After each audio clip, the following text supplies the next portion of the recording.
Jean-José Boutaric, bonjour. Bonjour. J'aimerais qu'avec vous on revienne, on va suivre d'ailleurs le même parcours finalement chronologique de votre arrière-arrière-grand-oncle Joseph Boutaric, parti du Quercy, parti de Figeac à Paris pour faire porteur d'eau. Il fera charbonnier puis limonadier, il va ouvrir un petit débit de boisson. C'est le parcours traditionnel des gens de cette région-là à Paris. Et puis il va revenir dans la région, il va revenir à Figeac. Figeac, qu'on appelait la Venise pauvre. Et qu'on appelait la Venise pauvre, oui. Pourquoi? Parce que, vous connaissez les autres Figeac, ça touche pour moi quelque chose de sensible. Il y avait un canal, le canal des Moines, qui prenait au niveau du plan d'eau et qui amenait l'eau dans ce qu'on appelait les stangs, qui se trouvent à côté de l'abbaye. Et ce canal avait des petits ponts en pierre, c'était superbe. Et puis, après la guerre, on n'avait pas le goût du patrimoine comme de maintenant. Donc ils ont dit, ce canal, c'est vrai, il n'y avait pas d'eau, il puait, c'était plein d'immondices. Et on a dit, ils ont donc cassé tous les petits ponts et recouvert le canal. Il y est toujours dessous. Il y a les murs, mais il n'y a plus les petits ponts en pierre. Ouais. Alors il y a une association d'ailleurs. Moi je voudrais bien, mais évidemment, il y a d'autres soucis pécuniaires.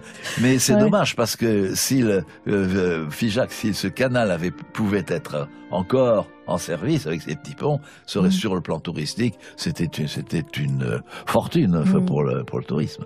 La maison de Champollion n'y suffit pas au tourisme? Alors la maison de Champollion, oui, ça a été très bien fait. Là, il y a un très beau musée, et puis ça c'est très intéressant. On vient de partout, de toute l'Europe, même du monde entier, pour voir le musée Champollion.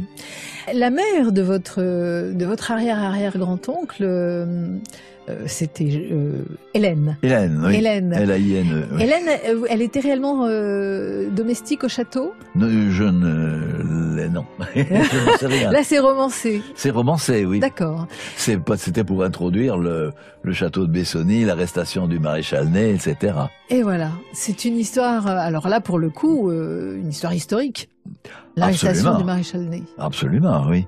Il avait été dénoncé, on ne sait pas trop par qui, on pense que c'était peut-être un aristocrate du coin, mais les gens n'osaient pas trop en parler. Mais le brave des braves, c'était un homme extraordinaire. Il paraît qu'il avait un sale caractère, mais enfin bon, c'était pas une raison pour le fusiller, parce que fallait voir ce qu'il avait fait quand même. Dénoncé par Jean-Baptiste de la Tour, garde du corps de Louis XVIII. C'est pas vous qui le dites. C'est pas moi. Non. Mais ça se trouve dans la documentation. Autant de raisons de faire ce voyage en Turgotine sur la Nationale 20, en compagnie de votre arrière-arrière-grand-oncle. Oui. Un voyage que l'on peut faire avec ce livre bourré d'informations d'ailleurs, de détails, de vie quotidienne des petites gens, porteurs d'eau, du Quercy à Paris, aux éditions Amfortas, signé Jean-José Boutaric. Merci beaucoup. Merci à vous.